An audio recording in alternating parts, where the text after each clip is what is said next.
What happens when the king of late-night TV doesn't like his own guests? Johnny Carson was known for his charm, wit, and smooth delivery, but behind the scenes, there were some celebrities he simply couldn't stand.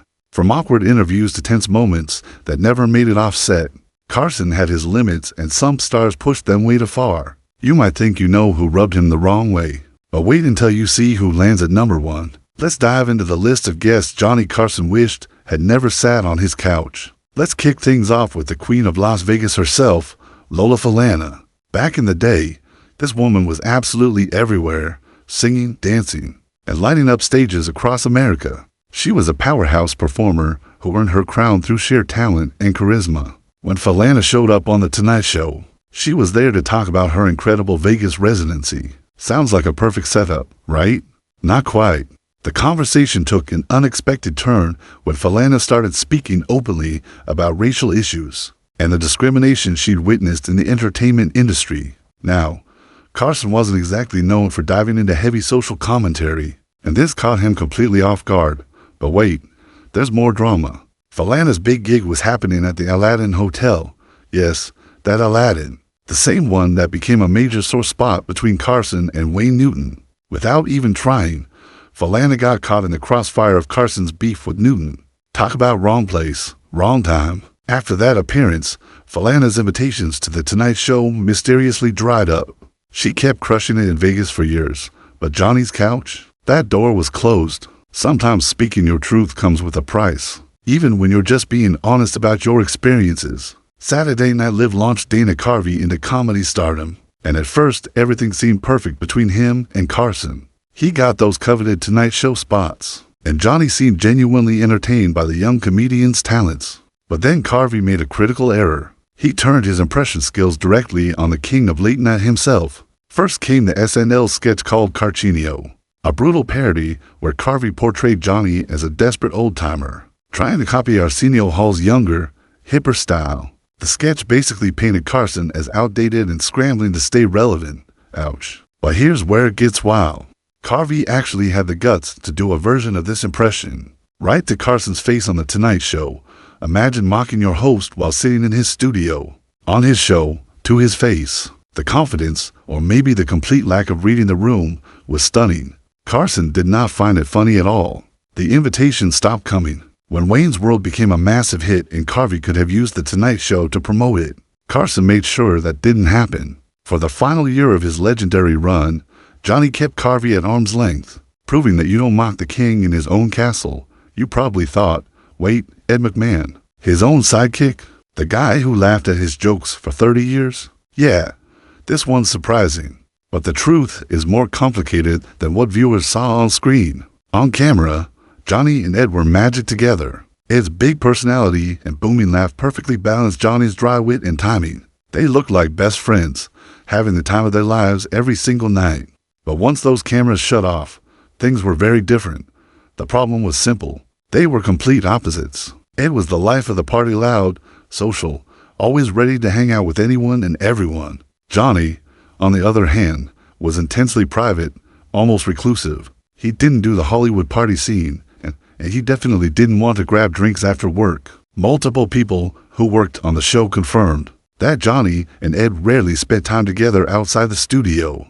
It was strictly professional. Even more shocking, Johnny reportedly told his own son that he couldn't stand Ed McMahon. That's a pretty brutal thing to say about someone you work with every day for 3 decades. The weirdest part? They made it work. Their on-screen chemistry was so natural that nobody watching at home could tell there was any tension behind the scenes. It just goes to show that the best professional relationships don't always require personal friendship, just mutual respect and understanding of what makes good television. Rich Little built his entire career on being a human copy machine. He could sound like any but the presidents, movie stars, and yes, Johnny Carson. For a while, Johnny seemed cool with it. Little was a regular guest, and Carson would smile and laugh when Little broke into his impression during their conversations. Behind the scenes, though, Johnny was keeping score. Every time Little did Carson at some nightclub or awards show, it bothered him more than he let on. See, Carson was extremely protective of his image and his brand. Having someone else out there doing Johnny Carson at various events felt like Little was borrowing his identity without permission. Breaking point came in 1982 when Little's Tonight Show appearances suddenly stopped. Rich claimed in his autobiography that Carson had him banned for doing too many impressions of him. The show's producers had a different story. They said Little's act just got stale and repetitive. Classic, he said. They said situation. Here's the kicker. Little eventually got his revenge in the best possible way. When HBO made The Late Shift, a movie about the chaotic battle over who would replace Carson, guess who played Johnny? Rich Little himself. Imagine being banned from someone's show and then getting paid to play that person in a major movie. That's some next-level irony right there. Wayne Newton and Johnny Carson started out as genuine friends. Newton appeared on The Tonight Show 30 times, using that platform to build his fame and establish himself as a Vegas legend. Everything was great until money and real estate got involved. In 1980, both men wanted to buy the Aladdin Hotel in Las Vegas. When Newton's bid won out over Carson's, something shifted. Johnny didn't handle losing very well, and he started using his platform to take shots at Newton. The jokes in his monologues went from playful to pointed, targeting Newton's appearance and performance style. But Carson crossed a major line when he started making jokes that hinted Newton had connections to organized crime. That's not just roasting someone's haircut or stage presence, that's a seriously damaging accusation. Wrapped in comedy, Newton wasn't laughing. The situation escalated to the point where Wayne Newton actually showed up at Carson's office in person to deliver a warning. Stop with the jokes or there would be consequences. Carson backed off on the harshest jokes, but the friendship was done. Newton never got another invitation to the show. What started as a professional relationship and genuine friendship ended over a business deal gone wrong. Sometimes money really does ruin everything. If you want to see Johnny Carson completely checked out and uncomfortable, watch his interview with British actor Oliver Reed. This one was a train wreck from start to finish, and you could see Johnny mentally calculating how many more minutes until he could escape. Things went sideways when fellow guest Shelley Winters decided to dump her whiskey over Reed's head. During the conversation, instead of lightening the mood, it just made everything more awkward. Reed kept trying to crack jokes and break the tension, but Carson wasn't having any of it.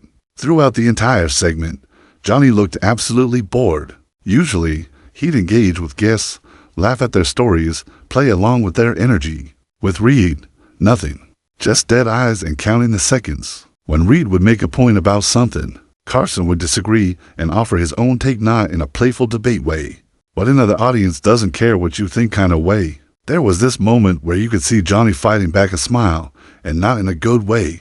It was the smile of someone enduring something they absolutely hated. The whole interview had this weird hostile energy that was completely unlike Carson's usual smooth hosting style. Nobody really knows what specifically bothered Johnny about Reed. Maybe the heavy drinking, maybe the wild British actor energy, maybe just a personality clash. Whatever it was, this remains one of the most uncomfortable Tonight Show interviews ever. With Carson making zero effort to hide his disinterest, Charlie Callas was a comedian's comedian, famous for his wild facial expressions, bizarre characters, and especially his incredible sound effects. He could make noises that seemed impossible for a human mouth to produce. Carson loved him for it, booking Callas nearly 50 times over 2 decades. That's serious loyalty. Then came the appearance in 1982 that ended everything. Callas came out and did his routine, but this time it just didn't land. The jokes fell flat. The audience wasn't responding, and you could feel it bombing in real time. Now Carson was a master at salvaging dying comedy. He could turn a failed joke into something even funnier by acknowledging the failure. This time Johnny responded to Callas's struggling routine by making a whistle sound like a bomb dropping. It was his way of saying this isn't working through comedy. Fair enough. Performers understand when material dies. But Callas made a catastrophic mistake. He shoved Carson. He meant it as a playful response, like they were buddies joking around. But he completely misread the relationship. They were friendly on TV, but they weren't friends who could get physical with each other. Carson's response was instant and brutal. "You'll never be on this show again." Right there on live television, in front of millions of viewers. Callas panicked, tried to play it off as a joke, and begged Johnny to reconsider. The audience sat in uncomfortable silence. Carson didn't budge. He meant every word. Carson hosted for another 10 years and Charlie Callas was never mentioned again. His career continued thanks to his friendship with Mel Brooks. But he lost that Tonight Show spotlight forever. One shove and decades of goodwill evaporated in seconds. This one hurts because Johnny Carson and Joan Rivers had a genuine friendship. Carson didn't just book Rivers as a guest. He made her a regular guest host, letting her sit in his chair when he took nights off. Rivers credited Carson with launching her career, giving her the exposure she needed to become a star. For years, everything was perfect. Then 1986 happened. Fox offered Rivers her own late-night talk show, directly competing with Carson. This was huge for Joan, her own show, her own platform, a chance to step out of Johnny's shadow. But she made one massive, career-defining mistake. She didn't tell Carson about it first. When the news leaked, Johnny found out through the grapevine instead of from Rivers herself. He felt betrayed, blindsided by someone he trusted and supported. Carson didn't just ban Rivers from his show. He made it clear to the entire entertainment industry that anyone who appeared on her show would never be welcome on The Tonight Show. Think about how powerful that was. Carson could essentially blacklist guests from appearing on Rivers' show because they didn't want to lose access to his much bigger platform. It severely limited who Joan could book, and her show struggled because of it. Within a year, she was out as host, and the show eventually became Arsenio Hall's gig. Rivers tried to apologize, tried to reach out and repair the friendship, but Carson never responded. He stayed silent for the rest of his life. When he died in 2005, they still hadn't spoken. Joan publicly expressed regret about how things ended, wishing she'd handled it differently. It's one of the saddest feuds in television history because it didn't have to happen. One conversation, one heads-up call before the deal was made, and maybe they'd still be friends. Instead, pride and hurt feelings destroyed a meaningful relationship. Bob Hope was a comedy legend, an icon who entertained troops, dominated movies, and was basically Hollywood royalty. Johnny Carson respected his place in history, but that's about where the admiration ended. Behind the scenes, Carson couldn't stand working with Hope. The problem was their completely different approaches to comedy. Carson was all about quick thinking and improvisation. He loved spontaneous moments, riffing with guests, and finding humor in unexpected places. Bob Hope, on the other hand, relied entirely on scripted material written by his team. Every joke, every story, every response was pre-planned. Carson's head writer, Andrew Nichols, explained it perfectly. Hope depended on his writers for everything, while Johnny thrived on engaging with real conversation. When Hope appeared on The Tonight Show, he could only answer specific questions in a specific order. If Carson went off script and asked something unexpected, Hope might give a completely wrong answer because he was following his prepared notes. After one particularly painful interview in the 1980s where Hope seemed lost and confused, Carson reportedly told his staff, "If I ever end up like that, guys, I want you to shoot me." That's how little he wanted to become what Bob Hope had turned into. Off camera, things were even worse. When Frank Sinatra organized a gala for Ronald Reagan's inauguration, both Carson and Hope were asked to perform. Even though Johnny was one of the headliners and Hope had a smaller role, Bob decided to offer Carson some help. Hope tracked Johnny down and handed him several pages. "Here, I've written some lines you might like to use." Carson politely thanked him, but inside he was furious. As soon as Hope left, Johnny fumed to his team. "Can you imagine the nerve of that man to think I need jokes from him?" The worst part for Carson was that he couldn't escape Hope. NBC loved Bob Hope because he still brought in massive ratings. The network had even given Hope permanent access to the studio Carson used. It was Johnny's space, except whenever Bob needed it. Hope also had the power to book himself on The Tonight Show whenever he wanted to promote his countless NBC specials. Carson's producer, Peter Lasley, described the torture. "We'd get a request and Johnny would go, again, and I'd say, 'Do you want to tell him no?' Carson knew he couldn't refuse because Hope had too much power at NBC. The final straw came during one of Hope's later appearances. Carson delivered a monologue that absolutely killed. The audience was roaring with laughter. Bob Hope, watching from backstage, asked if he could use the recording of that audience laughter to make his own special sound better. He wanted to use Carson's success to cover up his own failing material. Carson was stunned by the audacity, but reluctantly agreed. That moment summed up everything Johnny hated about Bob Hope: the desperation, the reliance on others, the inability to succeed on his own merit anymore. Respect for his legacy? Sure, but actually wanting to work with him? Absolutely not. And now the moment you've been waiting for. The #1 spot goes to Don Rickles. But here's the twist. This wasn't a relationship built on hatred or genuine animosity. It was something much more complicated, much more entertaining, and honestly, much more fun. Let's set the scene. Johnny Carson came back from a night off, sat down at his desk, and immediately noticed something was wrong. His cigarette box he'd had for years. Something he brought with him all the way from New York was broken. The wood was cracked. The piece was ruined. What the hell happened to this? Carson asked, genuinely upset. Before anyone could answer, voices from the audience and crew started shouting, "Rickles!" The band leader Doc Severinsen confirmed it. Don Rickles had broken it the night before while guest hosting with Bob Newhart.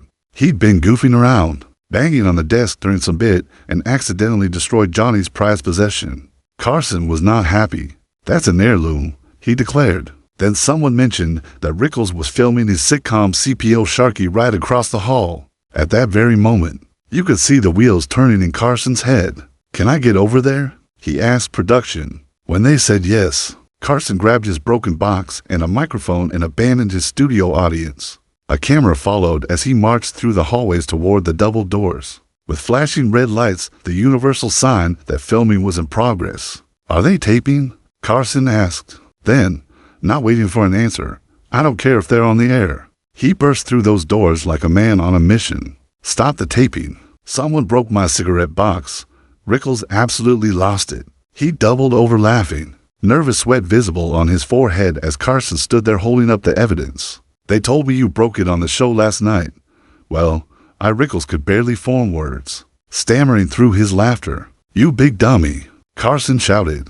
The whole thing was both hilarious and genuinely tense because you couldn't tell if Johnny was really angry or playing it up for comedy. That was the genius of their dynamic. Rickles tried to make jokes, suggesting he'd give the broken box to Tony Randall as a wedding gift. Carson wasn't playing along. "I want to know what you're going to do about this." When Rickles refused to be properly apologetic, Carson took a shot at his struggling sitcom. He even made an awkward racial joke to one of Rickles' black co-stars, telling him to hold on to his other job because if this show goes like the others, you're out of work come January. Finally, Rickles apologized and promised to make it right. "Well, I hope so," Carson said, admitting he was incensed. "I want something back."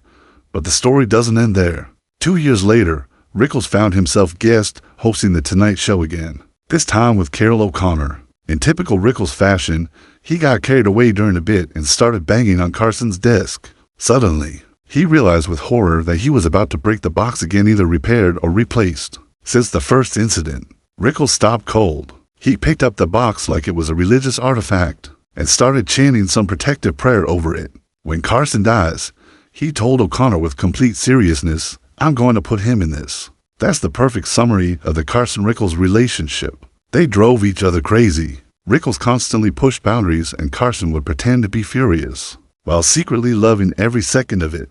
Unlike everyone else on this list, their feud was really just two comedy masters playing the longest-running bit in television history. Johnny Carson was a master of late-night television, but he was still human. He had his limits, his pet peeves, and his breaking points. Some guests crossed lines they didn't know existed. Others betrayed his trust or disrespected his intelligence. A few just rubbed him the wrong way through no real fault of their own. Thanks for watching. Which of these feuds surprised you the most? Let us know in the comments. And don't forget to subscribe for more fascinating stories from television history.